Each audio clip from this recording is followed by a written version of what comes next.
Today, we are talking about the secret lies of Mormon wives. The Hulu Spectacular, the Sigma, the drippin' bussin' television show that has me absolutely obsessed. And I even got Cammie to like it, right? You like it? Yeah. But we're going to give you a character breakdown, our analysis, what we thought, what we really liked about the series and women empowerment. So it's a great conversation. If you enjoyed the series, you'll love our intel on Yeah. Grab a drink, get cozy. Let's dive into it. Let's do our mom break on. Hey mama, it is Celia from Bougie Mom Friends. If you are trying to find balance being an amazing mom while still trying to find time for you, you are in the right place. My co-host Cammie and I are here to talk about all of the things from trusting your instinct with your kids to carving out space for self-care and even indulging in a little pop culture escape. It's all about real conversations with moms who get it because we're all about thriving, not just surviving. So take a breath, grab a drink, and join us, your Bougie Mom Friends.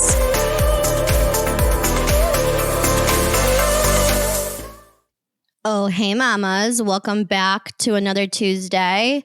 We are so excited because we are diving into the secret lives of Mormon wives.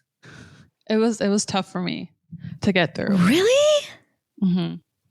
So I will say the first 5 or 6 episodes made me want to like jump into the ocean. Really? Into jagged rocks. It was awful for me. It was just really catty. It was giving like high school drama, and it was making like my insides sick. I just can't deal with it. I don't like the anxiety, the turmoil. I'm like, this is stupid. Honestly, like most of their problems could be solved by just like being direct with the person. Like, you know what I mean? And I was just like, we're like 20-something-year-old women with children. Like it was driving me nuts. But I will say the last 6. I mean, you kind of like turned. Yes. I told you, I was like, if you get halfway through, I think that like you'll come around. But I feel like the first half of the season was really geared towards like the controversy, which, you know, okay. So we got Jen, Jesse, Michaela, Macy, Demi, Layla. All of them have one thing in common. Maybe not Michaela, that they're all on their second marriages and they're only like 20 something. Are they really? All of them? Yeah. So Macy Jessie is the grandma and she's only 32. Yeah. She's like 31 or something. Shit. Yeah. So like a lot of these girls, I don't think experience, like I think they were sheltered. Oh, for sure. You know what I mean? And so this is probably the first time where they're like, wait, like you actually have to like communicate with people. Like it's not just like you talk behind people's back and then it just goes away. Like I took it as like this was the first time they were in like society and like actually experiencing repercussions of their actions. Okay. Yeah, that's interesting. But the amount of blended families and at such a young age. Yeah. The first thing I thought about is obviously the Mormon community follows LDS. That's their guiding faith. Right. But these religions that are super conservative in 2024, it's just not working because like, look at like, if you look at the Bible and you look at following God, they've all done what they were air quotes supposed to do. Yeah. Or not supposed to do, you know, because they're all divorced and they're all, you know, trying to figure it out. It just is wild that in certain parts of the country and in certain religions, getting married so young is so common still. Like Michaela had a baby when she was like 19. Right. So I think what's really important here is that within the Christian community, regardless if you're Mormon, you know, overarching theme here is, and I think they're trying to change this, but like sex is very taboo. Sex is bad. Sex is something you're not going to do. And that's just not realistic because especially, you know, they're teenagers. They're going to do what they're going to do. Right. Yeah. And so if you don't educate them, if you don't teach them these things, and I'm not saying that's a foolproof method, it's not, but they definitely, it's not talked about. I mean, that girl, Whitney said she got married and it was not, she had no idea what sex was. Like, yeah, they don't know. They figured it out. It was just kind of like passed over. The whole like, Pebbles cereal. Blech. Oh my God. But like the fact that like Michaela didn't understand it even after like they told her, she like still, I was like, okay, these are like really sheltered people, which honestly is kind of sweet because I feel like that was everyone circa like born 1985 and before. Like you just weren't exposed and you just didn't know. Like I was wearing like Oshkosh Bagosh in like the 8th grade. Right. Like I literally had a pair of Oshkosh Bagosh. That's your Asian jeans. Like your pants. Asian jeans. You could fit in that shit. But I loved it. I loved the whole season. I loved the beginning. And I love that it was, what's her name? Taylor. That was like the founder of Mom Talk. She started it. I guess the only thing I was confused by it is like if you didn't know that, they kind of like cut her off from the very beginning and they don't really focus on her. I feel like she didn't get the credit she deserves. No, I agree. It was very negative on her in the beginning. Like it was like very harsh. And I thought her story was interesting. And I think that it really portrayed like being pregnant and how it changes you. Right. And that was like what, her second or third kid? I don't remember. Yeah. It's not her first. And it just shows how like, you know, the drama and all that, whatever, it was consuming her. But as she got later into her pregnancy or got pregnant and then later into her pregnancy, she was just like, I don't even want to deal with it. And she just felt like very like detached from the women, I felt like. And I think that's very depicting of what happens to everyone when they're pregnant. I'm like, listen, girls, like you wouldn't be here if it wasn't for Taylor. Like you wouldn't be the ones supporting your families if it wasn't for this girl. Like give her a break. I mean, she to me was like every girl I went to high school with. Like, what do you mean? Like popular? Like no, just like she had the controversy of like with her and her husband, and she had brought up the soft swinging, and like it turned into this whole thing with the other girls because it like might have like impacted their reputation, but like Taylor experimenting at the age she is and like just living her life honestly sounds like most teenagers nowadays anywhere else outside of the Mormon community. Yeah. Well, she's not a teenager. She's like, wasn't she like 27? Yeah, but that's young. But some of the stuff happened like before the show started. So if she's 27 now, you have to imagine maybe some of this stuff happened in her early 20s, you know, like I just felt like they really gave her a hard time and like the girls like kind of like shunned her. Yeah, I agree. I mean, her life before she was pregnant was very like wild. Yeah. And it was nice to see her just kind of like mature a little bit and like get into that nesting phase, get into that pregnancy.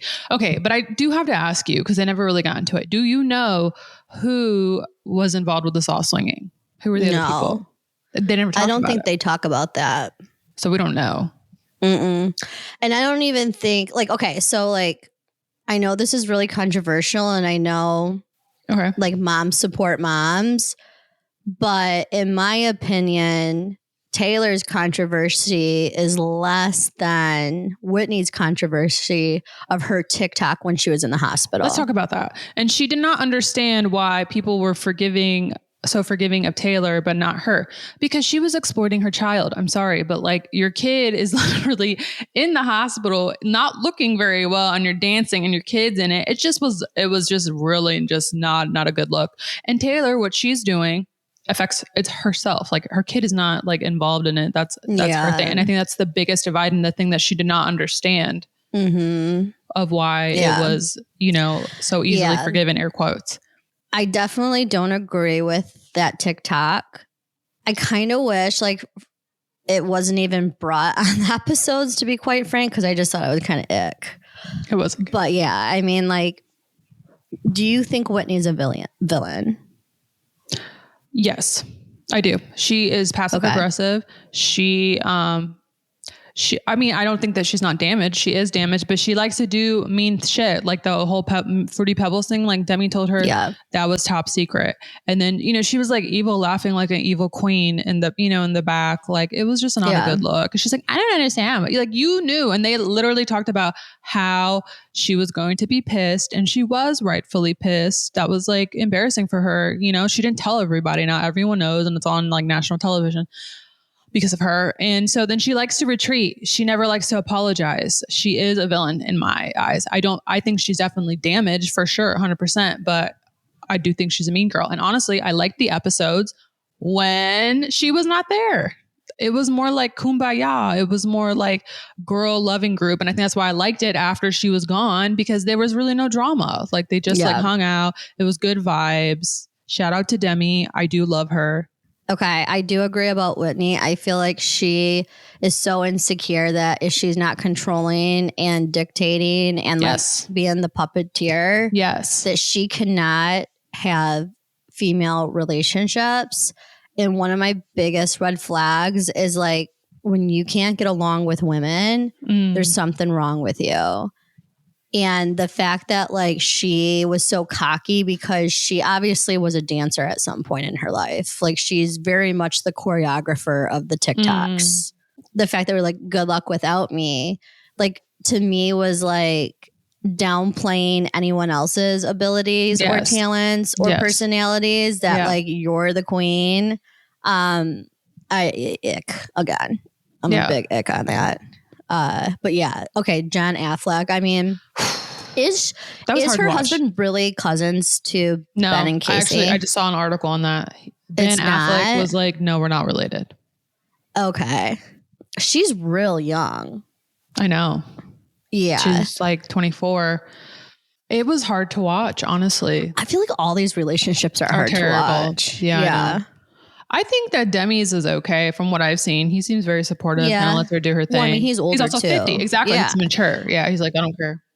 That to me, that whole scenario, I mean, she's obviously one of the more like conservative Mormons, right? Like she wears the garment. She's at church every Sunday. She does her best, I think, to follow the religion. What confuses me about her was, did she convert to Mormon or was she always Mormon? I don't know. Because part of me got the feeling that like she converted for her husband. But either way, like the whole scene in Vegas where they go to the Magic Mike show and like it was just like the end of a marriage, like to me was like so bizarre.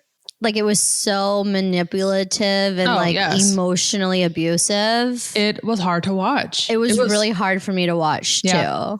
It was awful. I mean, and the hypocrisy, I cannot get past that. Dude, you're all up in the club. He was in the gambling. The casino. Yes, dude. Wasting your family's money till like, 2 a.m. And you're upset that she's like texting her and saying you're the fucking worst and then gambling at the same time. Wild. Till 2 a.m. And then that's when he decided he was going to go talk to her and save his marriage once he left the casino. Unreal. It was unreal to me. I mean, it's really hard because when you're in it, like you don't want to see the truth, right? You don't want to see that you're like basically he's a controlling, manipulative freak. Yeah. And what are you going to do? She has 2 kids. Like, and I think that he's nasty. He says like, oh, mom talk, you don't need that. You don't need that. So what does she need to do? Sit at home and watch her kids. That's what she needs to do and make money for you so you can go to law school, med school, whatever the hell school he's going to. I mean, it's wild to me. And the fact, did you hear about how his rich parents gave them money for him to go to med school and he blew through it? Well, here's the thing. This is what I wanted to say about that is when she came on TV and she was like, he couldn't go to med school without me. That's false. If you get accepted to medical school, you are funded through student loans. Yeah. They actually like have special loans for medical students that like you can purchase a house, like if you want to be a doctor in our country where they love debt, like you don't need anyone. And you come from a wealthy family. Yeah. Like, I think that was really bizarre for her to say. I do think that there's a lot of women that work while their husband or spouse or whoever is in medical school, but that's not the reason he can go to medical school, because technically they can like fund the whole household if they need to. Do you know that his family threw her under the bus? Like, I saw that. I didn't know if it was real or not. No, it's real. I just think that's wild. I mean, that the apple does not fall far from the tree, right? Yeah. That's all the proof in the pudding you need, that the man is a sour apple and she needs to get gone. Yeah. I mean, honestly, there's no fixing that. I'm just happy he got a haircut. Like, I feel like like he was starting to remind me of Cody from the Sister Wives when his hair was growing out. I was wait, are we doing a spinoff with this guy? Like, is it going to be Sister Wives next? But then he cut his hair and I was like, okay. It might be. I mean, he gets what he wants. I mean, and he's like, we're going to move to, did they move? Do you know? Did he end up going to? I don't know. I'm sure for at least a little bit. I mean, who knows? My favorite person is Demi. I mean, he's my favorite and too. Jesse, hands down. Jesse, I have a little bit more problem with. I just like the hair. I like the salon. That's cute. Like the salon vibes. Like when she's just like, it's kind of like AMSR for me when they cut to her business and she's just doing hair.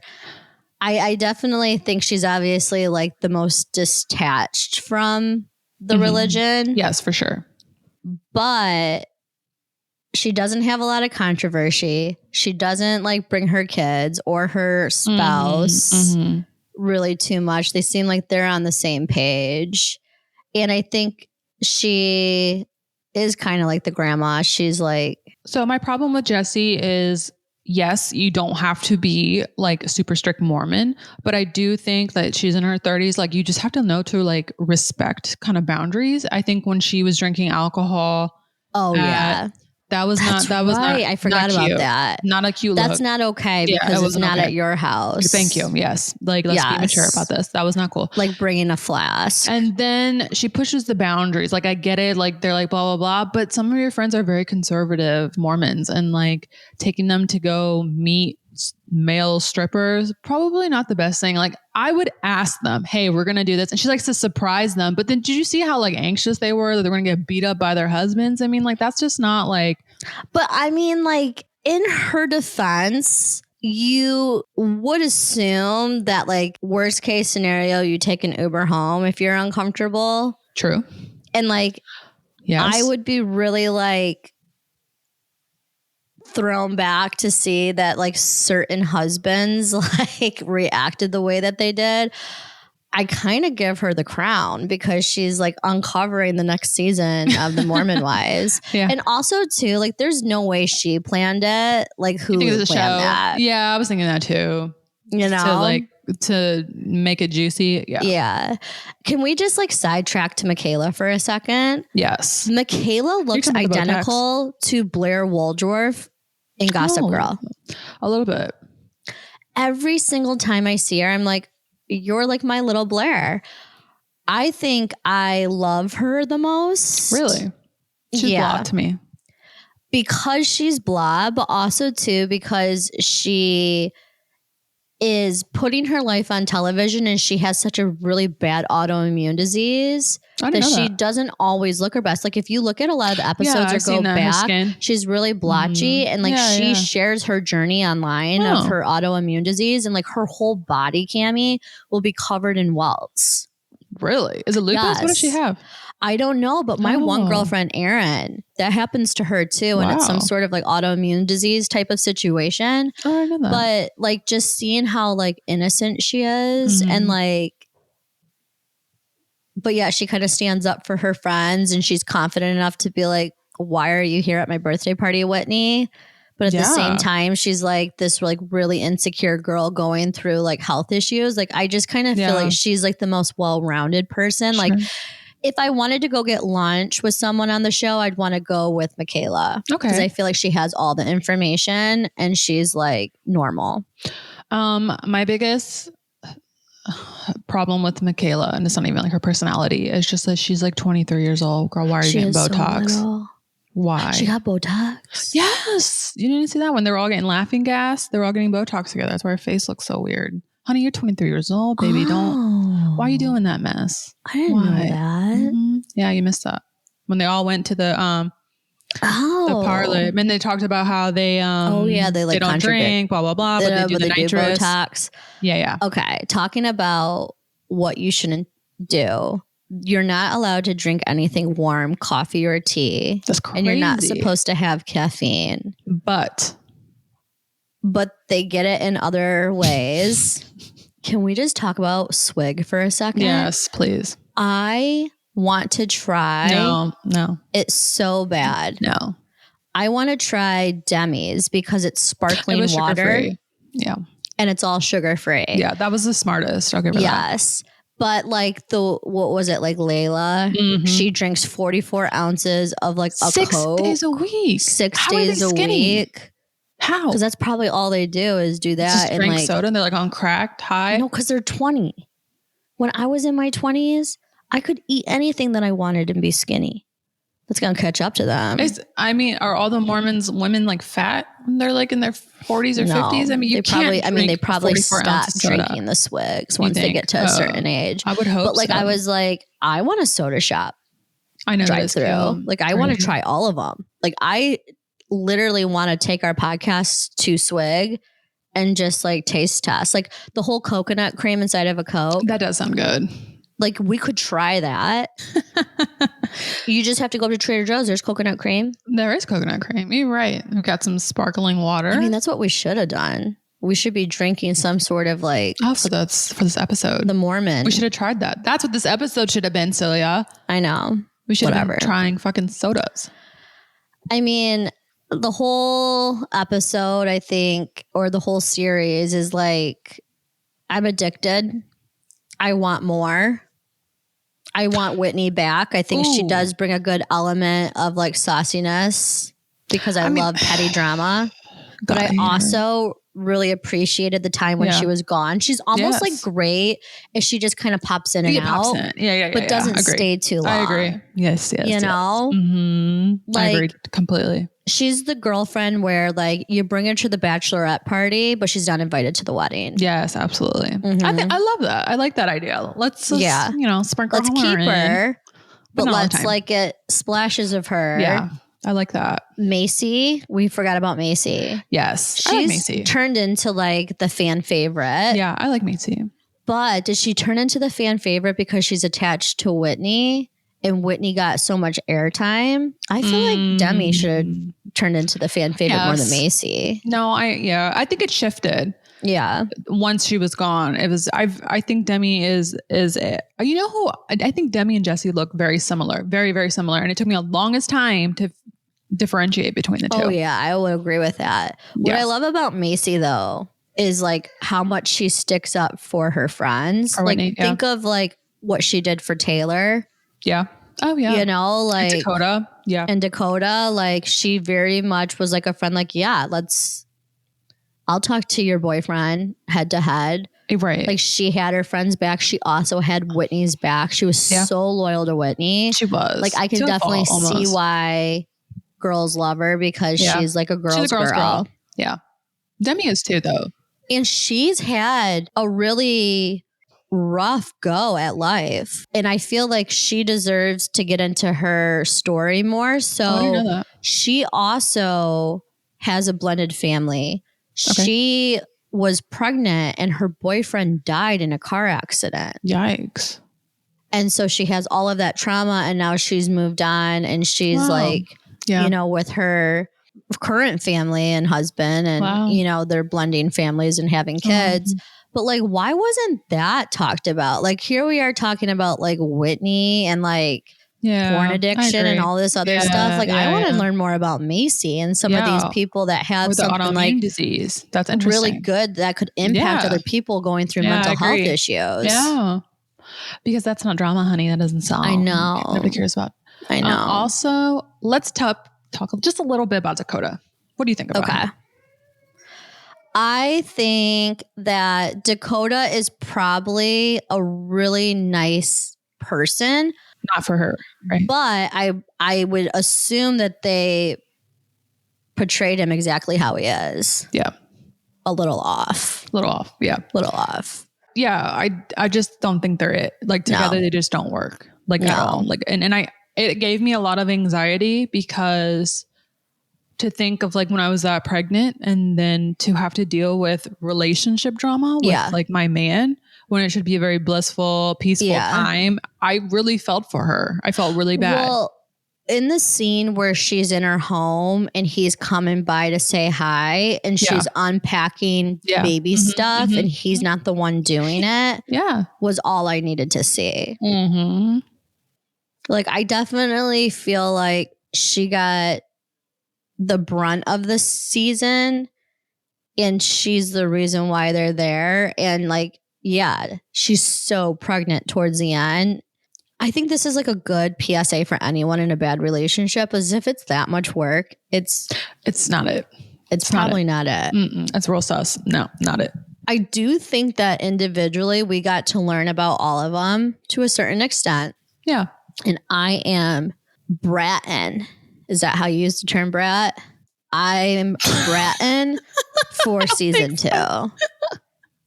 Isn't that's brat now used in a positive way? No? Yeah, but that's not it, girl. Okay. Like you describe somebody as a brat. Okay, like season 2 is gonna be Demi's a brat. Like she does what she wants. She lives her life. She's a brat. Oh, okay.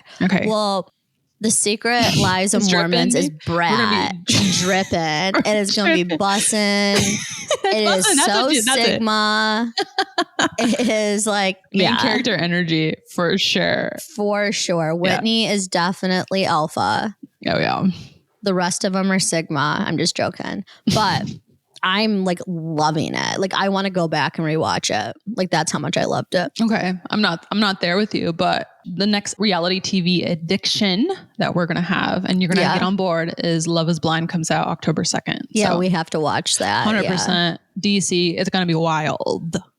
I can't wait. I've heard the DC dating scene is insane. So this is going to be good shit. I mean, like, whoever invents these TV shows is just keeping my mama heart happy. Jay likes that one. So I hope James gets into it. Yeah, I'm sure he'll watch it with me. Yeah. I definitely want to find a Mormon wife to interview. So that's like my homework. No, not any of them. Oh, okay. But like a down the street normal wife. Okay. Down the street normal Mormon wife. I have one. Oh, really? And I kind of started to bring it up to her and you could tell she was like, I am not talking about this with you. Okay. So maybe I'll work on her. Maybe another one. I feel like I would love to know her take on it just because like she's so blunt and funny. Like I definitely should try to get her, but I do want to like interview someone because I want to kind of see their take on it. Like here's the thing. In rapping, I think the show is incredible because I do feel like in some of these religions, there's a lot of sexism. And so it's amazing to see the feminine side come and take power and kind of have a little bit more it's not okay. Control of their life. They're not just dependent on a man and dependent on specific duties and 100%. To fall in line. Love that. Obviously, this is always going to be campy because it's like a Hulu show that's bringing in a shit ton of money at this point. But I'm here for it because I do think that women need to have empowerment. It was a good message. I definitely think that even with all the controversy, even with all of the mistakes, which they're all mistakes, you know, we all make mistakes. Sure.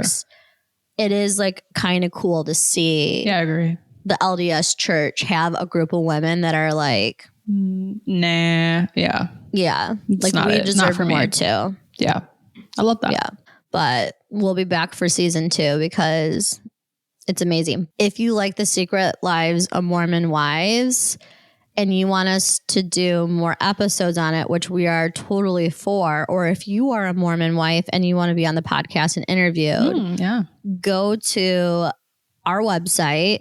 Or DM us on Instagram at Bougie Mom Friends, website bougiemomfriends.com, and submit because we'd love to have you on. All right. So who do we have this week?